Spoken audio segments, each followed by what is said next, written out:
Hey guys, welcome back to Life with Mrs. B.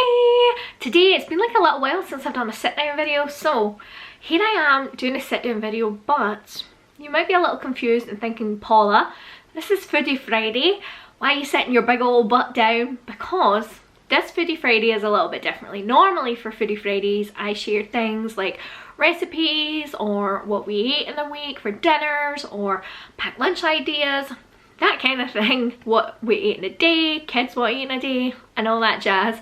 But today, I am sharing with you guys my five, I'm so weird, I'm feeling in a weird mood today. My five, that's 10, five ways that you can save money on your food shopping bill. Now, if you guys know, if you've watched my food shopping hauls, because I do food shopping hauls as well, they come out on a Wednesday usually. When I do food shopping hauls, I don't spend a lot of money. So, if you're interested in finding out why I don't spend a lot of money or how I don't spend a lot of money, then keep watching. Now, literally, I could make like a 20-minute video on this. I'm gonna try and keep it under 15 minutes long. We'll see how that goes, because I just have like so many things I could share with you, so many. So tip number one is to meal plan. You might be like, so for all of these tips you might be like, well, I knew that, Paula. Then good for you. You're obviously doing pretty well with your life if you know how to save a little bit of money on your food shopping. If you didn't know these things, then now you do. So meal planning. If you don't know what meal planning is, I know it's kind of self-explanatory. You plan your meals when you meal plan, but yeah, that's pretty much what it is. So what I do when I meal plan is I write down on a piece of paper Tuesday, Wednesday, Thursday, Friday, Saturday, Sunday, Monday. I start on Tuesday because that's the day I go food shopping on. So if you started on a Saturday, like if you go food shopping on a Saturday, then start from the Saturday. And what I do is I write down the meals for each night that we're going to have. So I'll write down like Tuesday, chili, Wednesday, toast and beans, Thursday, curry, Friday, tacos, whatever it is, I'll write all of it down. Then what I do is I go through each individual, this is me like imagining it, I go through each individual meal and I write down all the things I need to buy for that meal. So for instance, if it was chili, I might write down a tin of kidney beans, 2 cartons of passata, a tin of chickpeas. I know normally you don't put chickpeas in chili, but we'll get to that tip later on. So I might need chickpeas, I might need an onion, maybe a couple of carrots, maybe a pepper or 2. And that's what I'm going to write down for chili. Then you might put down like rice, like so your accompaniments, rice, maybe some sour cream from the top if you're into that, some tortilla crisps, and maybe a veg on the side if you want to do that. And that's what I would write down for that. And I do each thing for, like I do that for each meal. So you might be thinking, but Paula, how does that save you money? Well, first of all, it means when you go to the supermarket or the grocery store, depending on what side of the pond you're from, you actually know what you're going to buy. You have a list of things that you're going to buy, so it's super easy. You can go in and buy all the stuff that's on your list, and that's all your dinner sorted. As opposed to people, I've seen it on TV programs, they don't know what they're buying, they just go in and they just shove stuff in their trolley. What? They don't even know what they're making. I don't understand how people could do that. It also saves you money because instead of like being like, oh, what I have for dinner tonight, oh, I don't know, let's just get McDonald's, let's just get a Chinese takeaway, let's just grab a pizza. You know, actually, no, we're having chili tonight, or we're having curry, or we're having a roast dinner. Tip number 2 goes kind of hand in hand with meal planning, and it's something you should do before you meal plan, but I didn't put the tip before because it wouldn't have made sense. So tip number 2 is to shop your kitchen, or shop your shelf, or shop your fridge, or shop your pantry, or shop your freezer, whatever you want to say. And essentially what that means is you go into your kitchen, you go in and have a look in your fridge, and your cupboards, and your freezers, all the places you keep food, and you're going to write down what you have and take note of it. So if you maybe open up your cupboard and you see you've got like 2 cartons of passata, a tin of chickpeas, 3 tins of baked beans, a packet of gravy, and then in your freezer you've maybe got a packet of chicken drumsticks, a packet of fish fingers, then in your cupboard, your other cupboard, you've maybe got like half a bag of potatoes, maybe some bread, and then in your fridge you've maybe got like a little bit of cheese, whatever. You then can base your meals on your meal plan around the things you already have. So you could do, for instance, Tuesday, right, okay, well, we've got leftover chicken drumsticks in the freezer, we've got a packet of them, so let's make them up, let's bake them or grill them or whatever you like to do, and then let's turn the potatoes. I've got half a bag of potatoes, that's enough for potato wedges for everyone. There we go, boom, got chicken drumsticks, potato wedges. Oh, and what would you know, there's also some leftover sweet corn in the freezer. Let's do sweet corn with it on the side. And there you go, that's one meal that you have got to put on your meal plan that you have not had to buy because you maybe bought it a month ago and that chicken's maybe been sitting in your freezer for a month or 2 months or however long. So by using up all the things you have in your kitchen, you're going to use them up before they go out of date, because if you leave stuff and it goes out of date, you literally should have just put your money into the bin instead of buying the food, bringing it home, putting it in the cupboard, leaving it in the cupboard, letting it go bad, taking it out of the cupboard, putting it in the bin. You should have just put your money in the bin in the first place. So make sure you use up everything in your kitchen. Don't leave anything to waste. Tip number 3. Now, for some people, this tip might be a little bit hardcore, but let me tell you, if you want to save money, if you want to feel a bit better in your own body, maybe lose a bit of weight as well, just feel better and save the money, tip number 3 is a good one, but some people might be like, no! But listen, hear me out. Tip number 3 is to ditch meat and dairy. Some people will be quaking in their boots, but honestly guys, meat and dairy are so expensive, and you can replace meat and dairy with lots of other things that cost a lot less money and are actually a lot better for your body. So for instance, if we were to make a curry, like a chicken curry, I would need to spend probably about £4, which is about $5 on chicken just to put in a curry. That's a lot of money. Like, to me, that's a lot of money, and that's not even a huge amount of chicken. So if you think about it, £4 roughly, so you spend that on meat per night over a week, that's 7, 14, 21, 28, £28.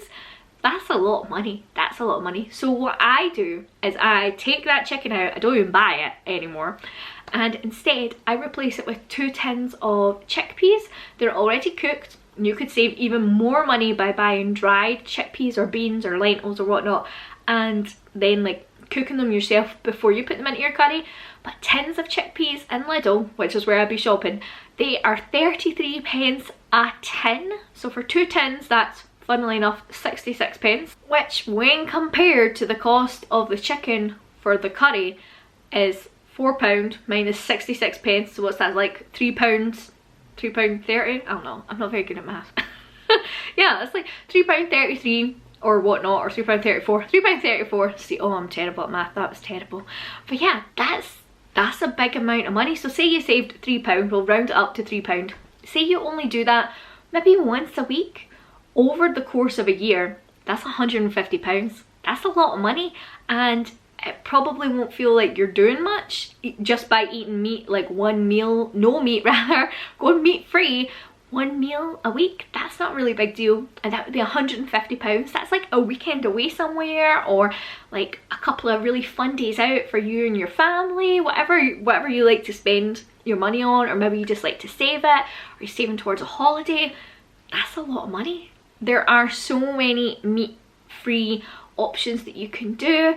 Personally, I would stay away from like meat replacements, like fake beef or whatever it is, fake chicken pieces, because they're just as expensive as real meat. Although obviously a lot of these are then vegan, so they're like cruelty free and things, but the money wise, it's the same. So I would replace things. This is what I do personally. I replace meat with chickpeas, kidney beans, red lentils, green lentils, yellow split peas, so many different options. And if you watched my what we eat for dinner last week on Foodie Friday, I shared an enchilada casserole and it had no meat in it, and oh my gosh guys, my kids wolfed it down. They absolutely loved it. Like, I'm not even joking, like there was no leftovers. Normally I have like a little bit left over, maybe for like me for my lunch the next day, or Thomas for his lunch or something like that. No, there was no leftovers. They loved it, and it was made of chickpeas, kidney beans, peppers, carrots onions. I cooked it, I mashed it all up. Go and watch that video, it was really good. Tip number 4 is to batch cook. So essentially, if you don't know what batch cooking is preparing a large amount of food in advance.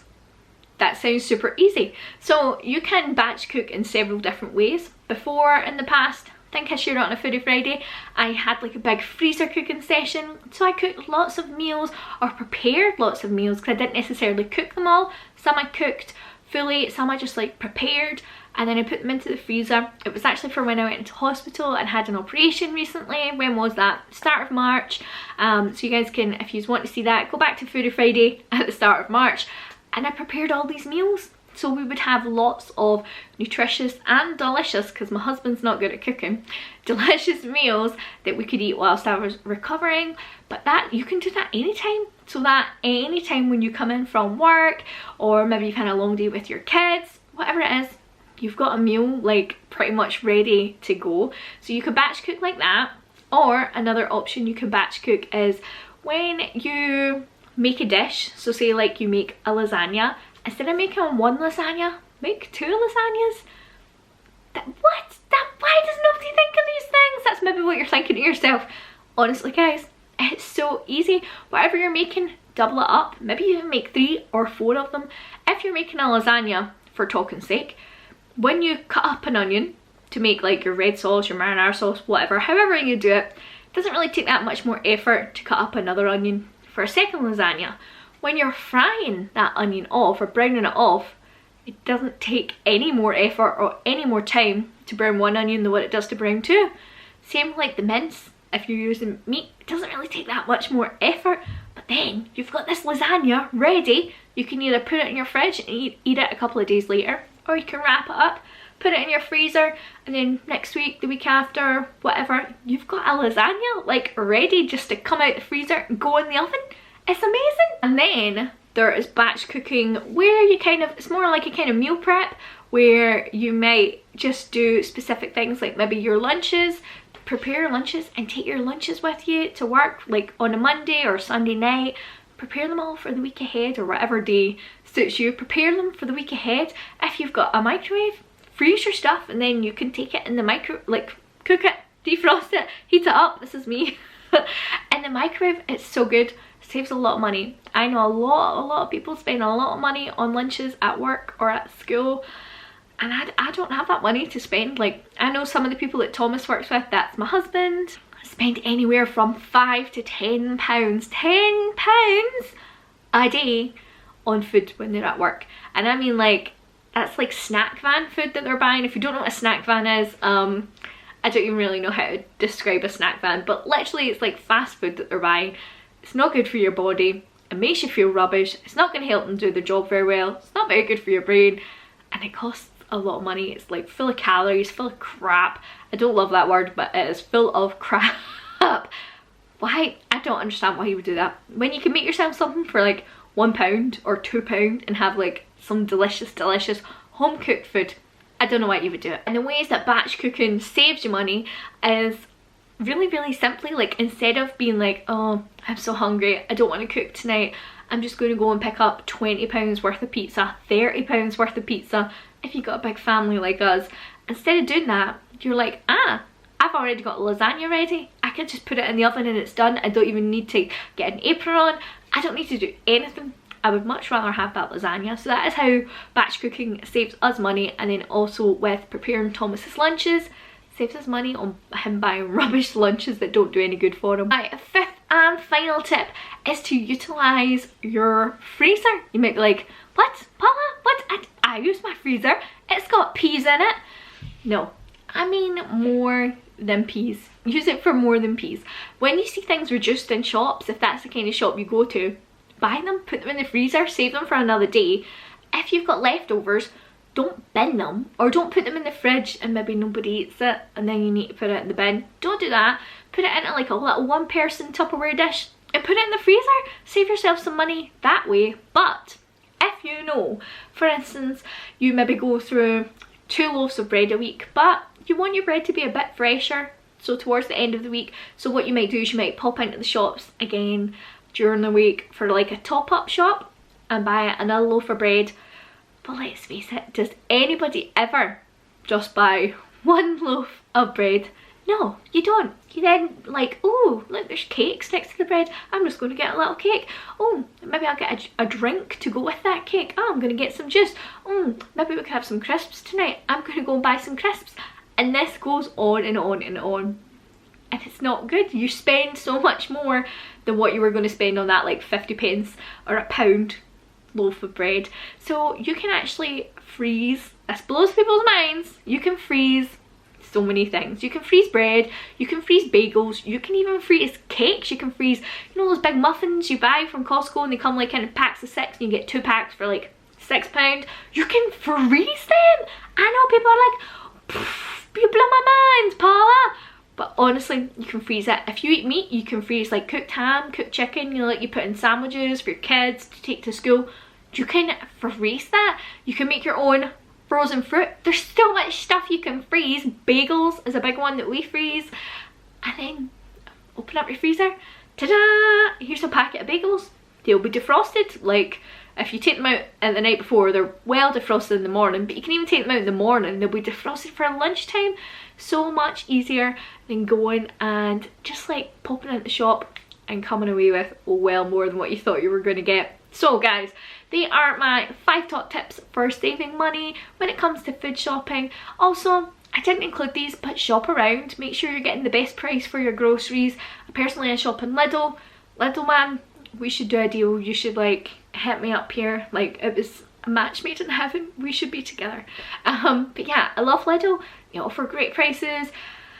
Yeah, like just make sure you're paying the right prices, guys. Don't spend a fortune on your food shopping. It's not worth it. Go and make sure you're getting the best prices. That is a tip I didn't include, but that was a bonus one. Guys, I hope you enjoyed the video. If you did, give it a thumbs up and I will see you in my next video on Monday. Bye!